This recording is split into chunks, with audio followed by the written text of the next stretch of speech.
ओम शांति। इन 5 चीज़ों से बनाई जन्माष्टमी को बहुत खास।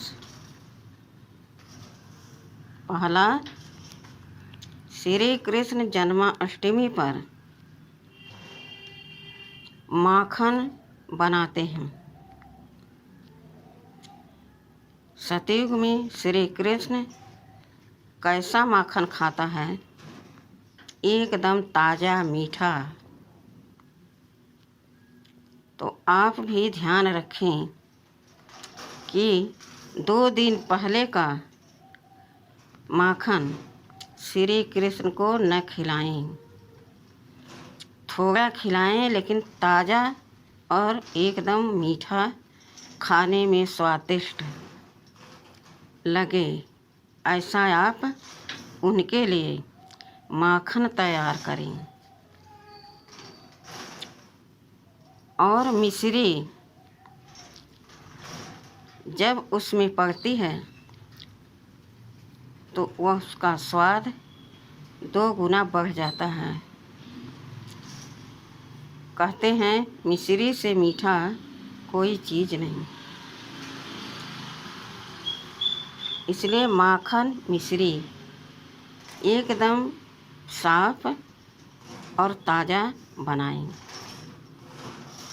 जब आप यह भाव रखेंगे कि हम इस जन्माष्टमी के दिन भगवान श्री कृष्ण को बाल रूप में माखन मिश्री खिलाने जा रहे हैं, तो हम उनको कैसा खिलाएंगे, यह अपने मन में विचार करें। बिल्कुल ताज़ा और मिश्री डालकर, तो आप भी मिश्री जैसे मीठे बन जाएंगे। आपके जो स्वभाव हैं, जो संस्कार हैं, उसमें इतना दैवी शक्ति का मिठास आ जाएगा, क्योंकि आपका मन बिल्कुल पेवर रहेगा। उस समय हम भगवान के लिए माखन मिश्री तैयार कर रहे हैं। और फिर देखें, रियलाइज करें कि हम सतयुग में उस प्रिंस को कैसा माखन खिलाते हैं, वही स्मृति में लाएं और उसी तरह से खिलाएं। एक सुंदर सा झूला बनाएं। झूले में श्री कृष्ण को बैठाएं और रेशम की डोरी समझकर आप उन्हें झूला में झूलाएं। इमेजिन करें कि मैं सतयुग में प्रिंस के साथ, सतयुग का जो पहला प्रिंस है, उसके साथ मैं खेल पाल कर रही हूँ। उसे रेशम की डोरी से झूला झुला रही हूँ और बहुत आनंद आ रहा है। दूसरा, श्री कृष्ण के लिए बहुत प्यार से और बहुत अच्छा सामान से भोजन बनाएं, प्रसाद बनाएं। लेकिन भोजन को, उस प्रसाद को इतने साफ दिल से, खुश दिल से, शुभ भाव से बनाएं कि यह प्रसाद केवल मेरा साथी, मेरा सखा प्रिंस ही नहीं खाएगा, स्वयं परमपिता परमात्मा पहले इसका भोग लगाएंगे, फिर श्री कृष्ण का भोग लगाया जाएगा। श्री कृष्ण का पिता कौन? बच्चा खुशहाल होता है, हंसमुख होता है, सबका दिल जीतने वाला होता है, सबसे हंस के सबके पास चला जाता है। तो वह बच्चा पहले अपने पिता के मुख में डालता है जो उसके हाथ में रहता है। वही इमर्ज करे स्थिति कि मैं परमपिता परमात्मा को भोग लगा रही हूँ और श्री कृष्ण भी लगा रहे हैं। फिर मैं श्री कृष्ण को अपने हाथों से यह प्रसाद पान करा रही हूँ। वह सतयुग का पहला प्रिंस था, तो वही भाव अभी भी रख करके हम अपने मन को, वचन को, संकल्प को एकदम स्वच्छ बना करके प्रसाद को बनाएं।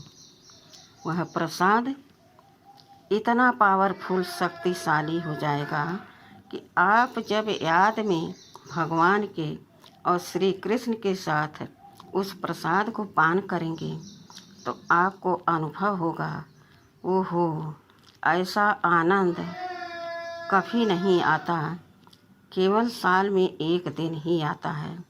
यह भाव सदा नेगेटिव है।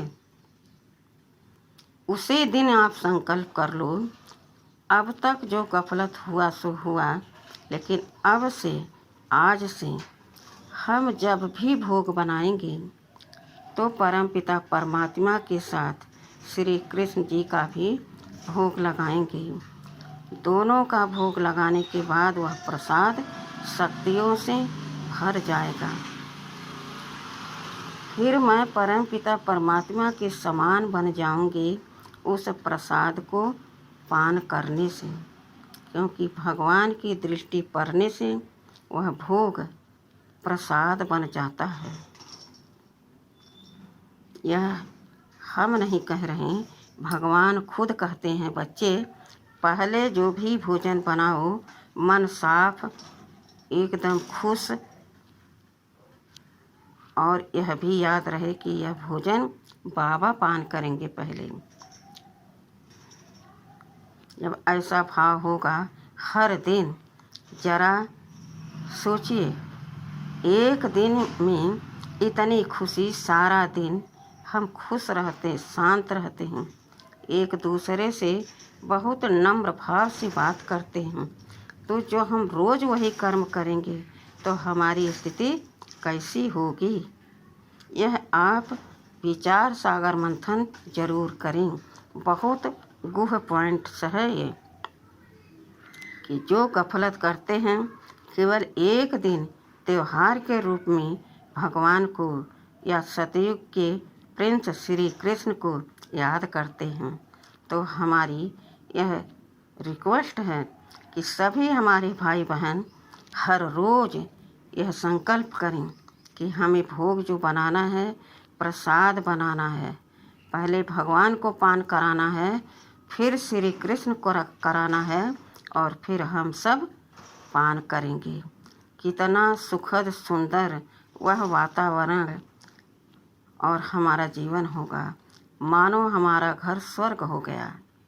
यही अपने अंदर इमेजिन करें।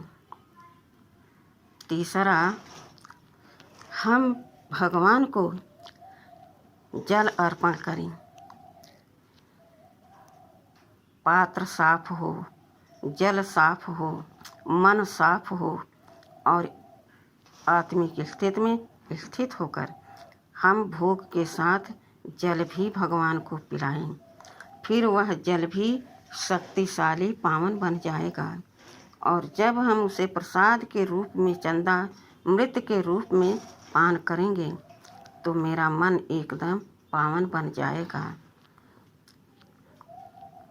इसी तरह से चौथा संकल्प, हम हर रोज़ यह प्रतिज्ञा करें, ब्रह्म मुहूर्त से लेकर रात सोने के समय तक अपने मन से, वचन से, कर्म से, अपने संकल्पों से किसी के प्रति गलत न विचार लाएं।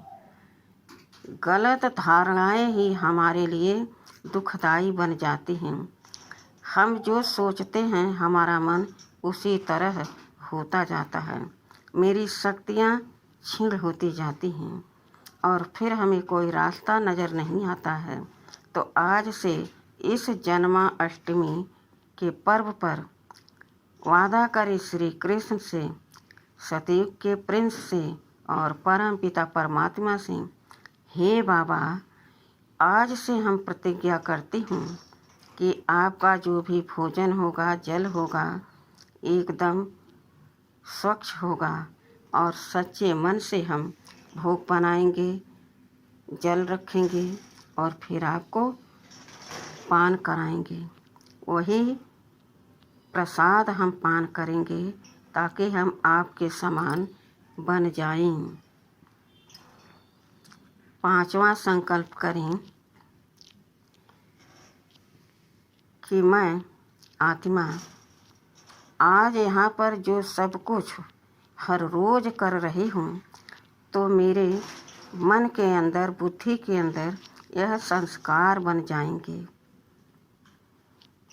स्वच्छ भोजन, स्वच्छ जल पान करना, स्वच्छ तन, स्वच्छ मन रखना और सबके प्रति शुभ भावना, शुभ कामना रखना। यह संकल्प हमारा सुबह से लेकर रात तक एक्यूरेट चलता रहे। एक भी थॉट हमारे गलत न हो। बहुत ध्यान रखना है। अगर एक भी विचार, एक भी संकल्प इतने श्रेष्ठ संकल्पों के बीच में आ गया तो समझ लीजिए कि हमारा किया कराया सब व्यर्थ हो गया, क्योंकि उसमें नेगेटिव आ गया, शक्ति उसमें नेगेटिव शामिल हो गई। तो थोड़ा थोड़ा मेरा मन भी मैला हो जाएगा और सतयुग में हम जाएंगे तो, लेकिन हमारा पद कम हो जाएगा। इसलिए हमारा तन स्वच्छ, मन स्वच्छ, भोजन स्वच्छ, जल स्वच्छ, हम सच्चे भाव से, सच्चे हृदय से जन्माष्टमी मनाएं। परम पिता को और श्री कृष्ण को दोनों को साथ साथ भोग स्वीकार कराएं और अपने भाग्य को देखें। मेरा कितना श्रेष्ठ भाग्य है, मैं इस कलयुग में रहते हुए अपने परम पिता परमात्मा को इतना शुद्ध भोजन जल पान करा रही हूँ। इतना मन मेरा श्रेष्ठ संकल्पों से सुसज्जित हो रहा है। तो सतयुग में मेरा कितना सुंदर सुहावना राज्य होगा और मेरा जीवन होगा, सारा संसार सुखमय होगा। ऐसा हमें भाव रखना है और एक दिन नहीं, आज से जन्माष्टमी के दिन से यह प्रतिज्ञा करें कि जब तक यह जीवन है मेरा यही भाव, यही सोच, यही कर्म चलता रहेगा। अच्छा, ओम शांति।